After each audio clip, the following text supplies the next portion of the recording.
What I'm about to tell you is one of the last memories I can still remember from middle school, and not for a good reason. I'd argue that it was the most traumatic thing that has ever happened to me. When I was in middle school, I didn't have a lot of friends. The friends I did have were all a little odd, but then again, so was I. We spent a lot of time together and enjoyed a lot of the same things. There was Greg, Jay, Mark, and myself. We were inseparable. Back then, it seemed like the four of us would last forever. Looking back though, it was pretty clear that Jay and I were beginning to distance ourselves from Mark and Greg, but that's neither here nor there. One summer, Greg invited the three of us on a week-long trip to Maine. Greg's family had a summer home up in Maine on one of the little islands in Casco Bay. To be completely honest, his family was really secretive about the place, and none of us even knew it existed until he invited us there. His family was strange in general, but that's a story for another time. The drive was long and uncomfortable. I had a runny nose and was sneezing the entire time, which I could tell was really pissing off Greg's dad. He was one of those over-the-top germaphobes, and I got really uncomfortable anytime he'd look at me. Mark and I were also bickering about something stupid, but the two of us tended to get into that a lot. We had to drive the car onto a ferry in order to make it to the island. That part was actually really fun. The house was small but pretty. I remember feeling detached from reality in that house. I can't really explain it. It was like a whole other world on that island. I still feel like it would be easy for a person to get lost in that house, if that makes any sense. The island had a really dreamy feel. Everyone knew each other, and random people on the street would recognize and say hello to Greg when they saw him.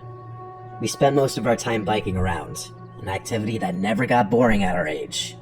I'll skip the boring stuff. I don't remember all of it anyway. The second day of the trip, I couldn't find my Barcelona snapback cap anywhere. I was really upset since I was a huge soccer fan, and it was one of the only pieces of merch I had.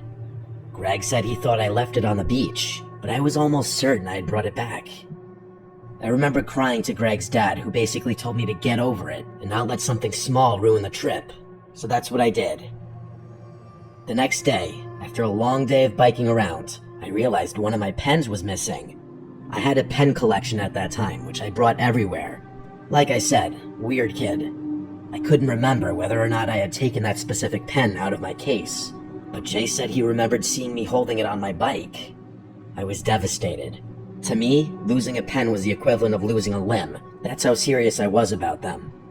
I refused to cry again in front of Greg's dad, so I claimed I wasn't feeling well and opted to spend the rest of the evening in bed. I ended up falling asleep really early because of that, so I guess I shouldn't have been surprised when I woke up at 3 a.m. and couldn't fall back asleep. I was rolling around trying to fall back asleep when I picked up on something. I froze for a few seconds to confirm what I was hearing. Someone was whispering, almost inaudibly. I had to focus really hard to even hear it. Was I dreaming? There was no shot.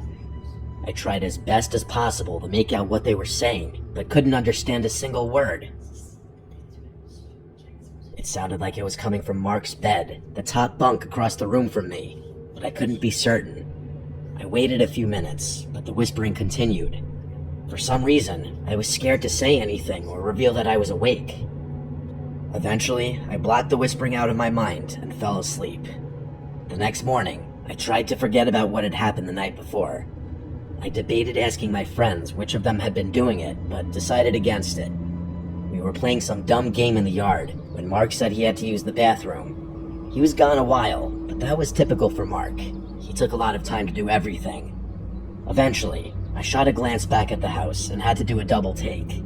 In one of the second-floor windows was Mark, staring blankly out at us.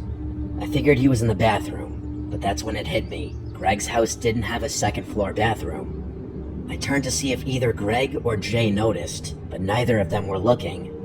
When I turned to look back at the house, Mark was gone. Greg's dad was planning on taking us to dinner that night, but I didn't want to go. I pretended to be sick again and told him I wanted to nap instead. He said that was fine and told me he'd bring me back something. As I was lying in bed, I realized there was no way I was going to fall asleep. I started thinking things over in my head. I just couldn't get over how weird it was that Mark was watching all of us from the house, and the whispering was even creepier. I'm not sure what compelled me to do it, but I got out of bed and started snooping around Mark's bunk. My jaw basically hit the floor when I found my Barcelona cap in his duffel bag. I dug around some more and found a bunch of my personal belongings that I didn't even know were missing.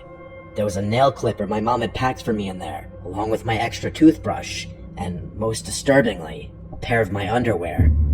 I didn't know what to think. I was about to cry when I noticed something else in the bag. His notebook. Sometimes, even to this day, I still regret picking up that notebook. My middle school brain was not prepared for what was in there. It was completely filled with drawings, pencil drawings, some sketched so aggressively that there were holes in some of the pages.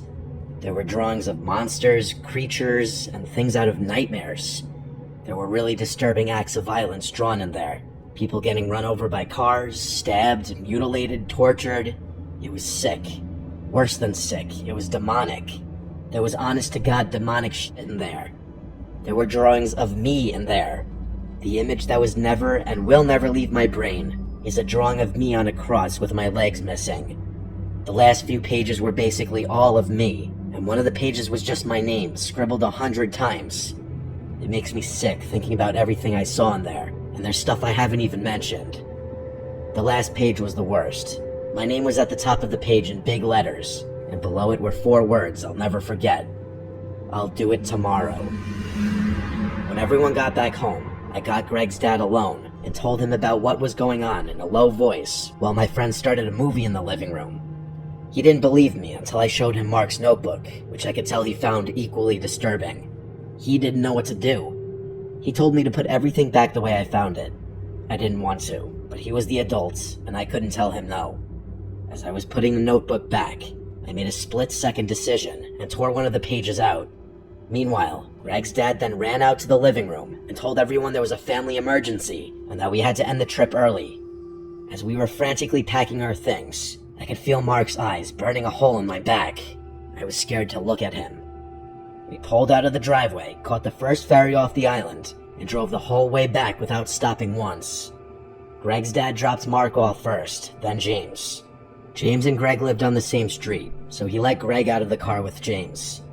As we were driving to my house, Greg's dad told me that he'd talked to Mark's parents, and that it was best that I not mention anything to my parents. Greg and Mark's families were really close, so I guess that made sense. When I got home, though, I couldn't last 10 minutes. I broke down crying to my parents and told them everything. They were furious and called the police in the same minute. My parents were also outraged that Greg's dad would try to sweep something so serious under the rug. Things get a little fuzzy after that. I remember crying again while telling the police what happened. When they asked for proof, I was able to show them the page I ripped out of Mark's notebook. Apparently, that was enough. The police obtained a warrant and actually found the notebook. My items were all returned except for my pen, which the police were never able to find. My parents didn't tell me much about how things went, but I never saw Mark again. His family moved, and he never showed up to school again. I never hung out with Greg again either. The reason I'm writing this now is because last week, I received an anonymous letter in the mail. It said I remember everything, and wrapped inside the envelope was the pen Mark had stolen from me all those years ago. I have no idea how he found my address or why it's taken him so long to reach out. I'm honestly considering switching apartments. If anyone has any advice about my situation, I'd greatly appreciate it.